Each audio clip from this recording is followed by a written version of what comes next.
Jane Michelle Ark, a transgender software engineer from San Francisco, thought Trump's America was becoming so dangerous, so fled to the Netherlands to claim asylum, and ended up sharing a refugee camp with a bunch of illegal immigrants from Islamic countries. What could possibly go wrong? And it is too dangerous to walk from here to the grocery store because of the people that live in the camp. Oh, I don't know. They look perfectly charming and friendly to me. Open. You're all refugees. Surely there's a sense of mutual respect and kindness. I live here. Yeah. You see all these guys in yellow vests? They actually wear vests because there's so many stabbings. Right.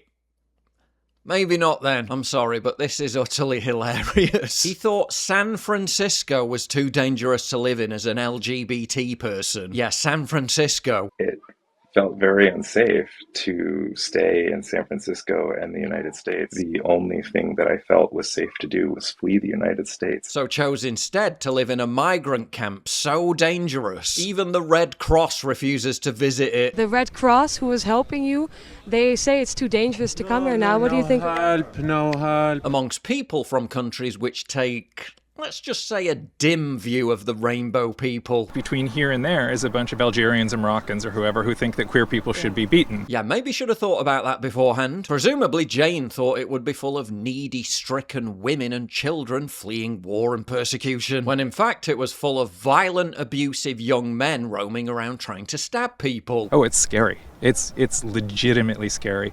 I decided that my mental health is degrading so substantially being here that I just need to get out, and the situation that I have in the US as a trans person, not good, right?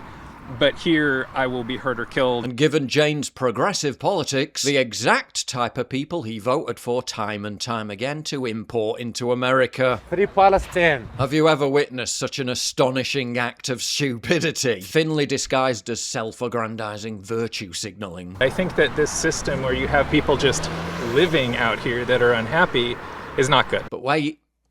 It gets funnier. When Jane initially fled Trump's America and ended up at Amsterdam's Schiphol airport sobbing and asking how to claim asylum, what did customs officers do? They laughed. Yeah, I bet they did. What's this big dumb American doing here asking about asylum? And then they realised I was serious. Shortly after arriving in the refugee camp last year, Jane said, unlike in the US, I'm not worried that someone here is going to kill me. Adding, this is the dumbest thing I've ever done, and I did it because I was afraid for my life. Yeah, that worked out well, didn't it? Oh, it's scary. It's legitimately scary. But don't go anywhere, because I'll tell you how it all ended up for Jane Michelle Ark. Your bone marrow stops producing stem cells after 40, but this powder wakes it up like an alarm clock. Your bone marrow makes repair cells that fix everything, but production drops 75% by age 50. You literally stop healing yourself. Epicatechin from cocoa, 600 milligrams, signals your bone marrow to wake up and start producing them again. These cells can become muscle, blood vessels, or even brain tissue. The military studied it for battlefield recovery, and soldiers healed twice as fast. This is Black Forest cocoa. Ultra concentrated flavanols and flavonoids made in the USA. And way stronger than regular cocoa or ceremonial cocoa. Joe Rogan talks about stem cells non-stop and flies to Colombia for injections. But this activates the same stem cells. No travel, no needles, no 50k bill. I had a full-length rotator cuff tear, and the UFC gave me a doctor in Los Angeles, and he looks at my MRI and goes, you're gonna need surgery. I go, 100%? He goes, I don't know how you're using it now. It's a matter of time. You're gonna need surgery, so it might be better to do it now. So I got it shot up with stem cells. And this was the early days of stem cells in America where you could get away with more. That you gotta go to Mexico now again. Harvard's massive Cosmos trial with 21,000 participants proved it. That showed that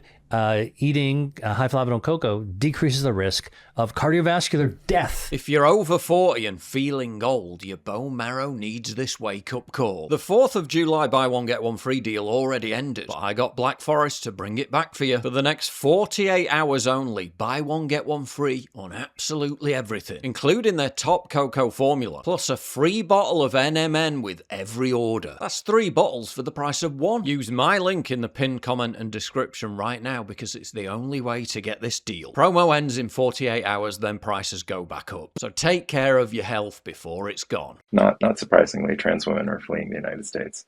yes, there's a wave of American refugees. Given they were all trying to get into America, the North African and Middle Eastern asylum seekers were totally perplexed as to why Jane was trying to leave. One of the main reasons for him leaving America in the first place was the abuse he received when trying to use the ladies' toilet. Yeah, I can't imagine why that would upset people. Men shouldn't be in women's dressing rooms. Okay, but what's your solution? Another was Trump banning transgenders from competing in women's sports. When the president wants to make an executive order about trans women, whether they're young women or teenagers in sport or adults such as myself, it's hard to not take that personally. He thought he'd never go back to the States. Like, I am an American person, and I don't know that I can ever go back. But Jane's personal experience of what living amongst diversity truly looks like didn't quite live up to his utopian preconceptions. It is too dangerous to walk from here to the grocery store. And he's not the only one who regrets the decision. I'm from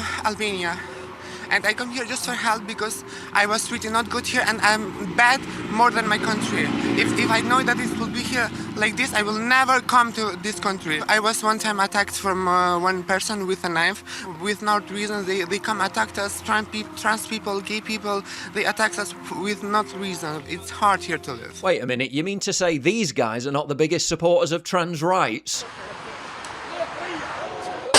Who could have possibly predicted that? The locals living in the town where the refugee camp is based, which is so dangerous even aid workers refuse to go near it, have also seen their peace and security shattered. Als vrouw zijnde in Ter Apel is het niet veilig om met schemer en avonden nog bij pad te gaan. We hebben veel te doen met seksuele straatintimidatie, met agressie, met mensen die zwaar onder invloed zijn van drugs of van alcohol. Vrouwen aanzitten of mensen achtervolgen in het bos. Wij kunnen geen vrouwelijke kleding meer aan zonder dat er seksuele straatintimidatie wordt gepleegd. Yeah, when the diversity is such a strength, refugees are responsible for 141 out of 144 shoplifting incidents. So how did it all end up for Jane Michel? Well, according to his Substack blog, Trump's America was so dangerous to live in as a transgender person that he decided to leave the refugee camp in the Netherlands and is set to fly back to Trump's America. It is time to go. I just need to get out. Yeah, turns out San Francisco, one of the most dementedly left-wing cities on the planet, isn't that dangerous when compared to living next door to these fellas. Hey, fuck you! Yeah, this is my country, Alta,